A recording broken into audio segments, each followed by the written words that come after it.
Namo Amida Butsu. In gratitude for the great power of the larger sutra. Verses in honor of Master Shinran Shonen by Gansen, John Welch.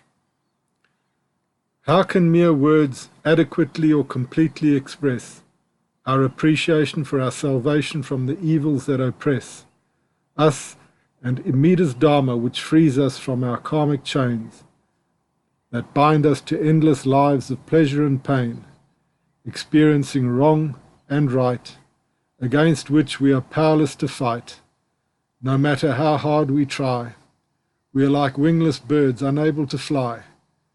We search for the solution high and low, but no matter how far and wide we go, or how much we struggle and strive, we will never, by self-power alone, finally arrive at the sole solution to the problem of suffering, which only faith in Amida and his Dharma can bring.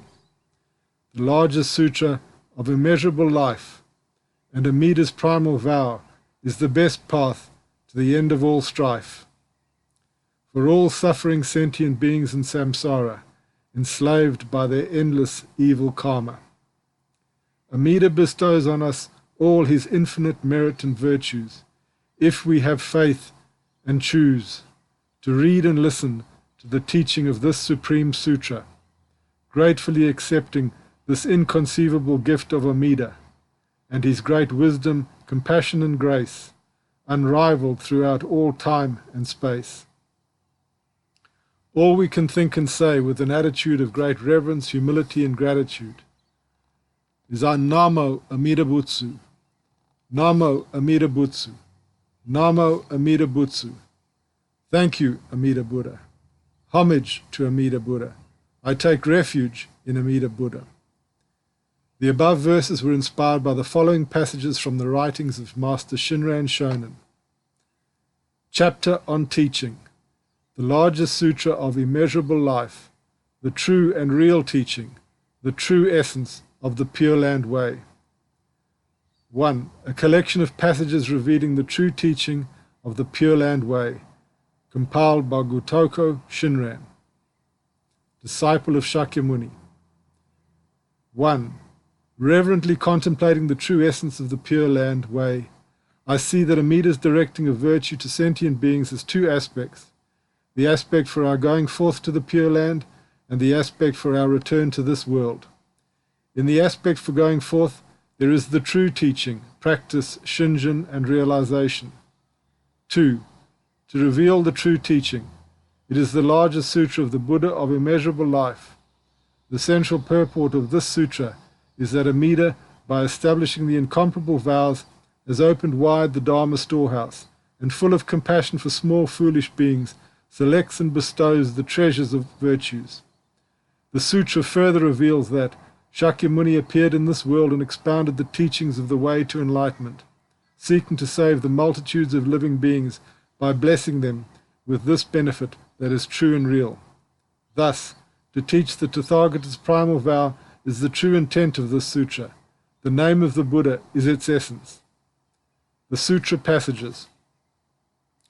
3. How is it known that this sutra was the great matter for which Shakyamuni appeared in the world? The larger sutra states, Ananda asked, Today, world-honored one, your sense organs are filled with gladness and serenity. Your complexion is pure. Your radiant countenance is majestic, like a luminous mirror in which clear reflections pass unobstructed. Your lofty features are resplendent, surpassing all words or measure. Never before have I beheld your lineaments as sublime as they are now. Indeed, great sage, I have thought to myself, today the world-honored one abides in the Dharma most rare and wondrous. Today the great hero abides where all Buddhas abide. Today the world's eye abides in the activity of guide and teacher. Today the preeminent one of the world abides in the supreme enlightenment. Today the heaven-honored one puts into practice the virtue of all Tathagatas. The Buddhas of the past, future and present all think on one another. Do not you, the present Buddha, also think on all the other Buddhas now? Why does your commanding radiance shine forth with such brilliance?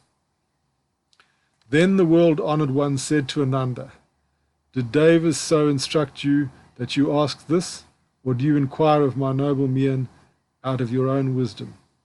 Ananda replied to the Buddha, "No Deva came to teach me. I asked this myself, simply from what I observe." The Buddha said, "Well spoken, Ananda. Your question is excellent. You ask this insightful question, having summoned up deep wisdom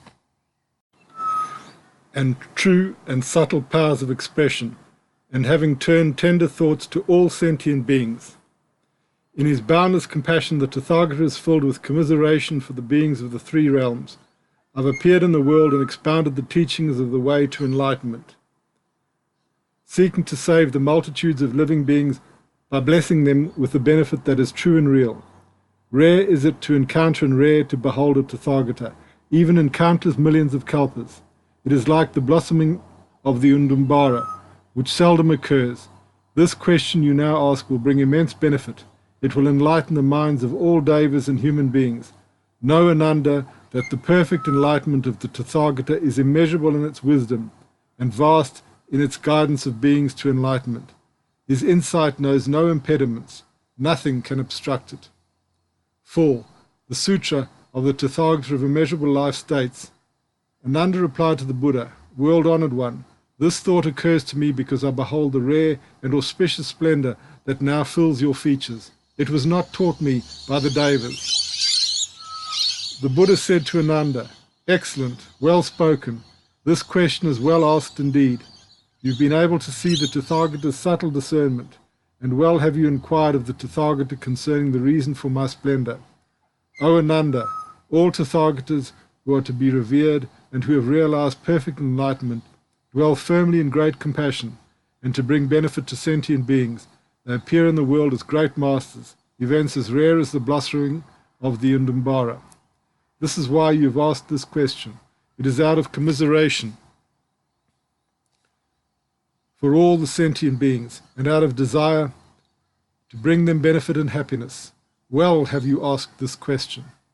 5. The Sutra of the Enlightenment of Ultimate Equality states, the Buddha said to Ananda, "We find in this world a tree called Udumbara that bears fruit but no flowers.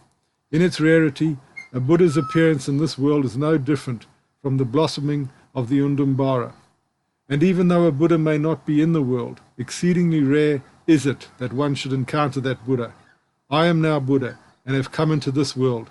You are a person of great virtue, lucid intelligence and goodwill, and you know beforehand the Buddha's intent. You have not in vain been at the Buddha's side serving him. Listen carefully and attentively now, as I answer you. Namo Amida Butsu.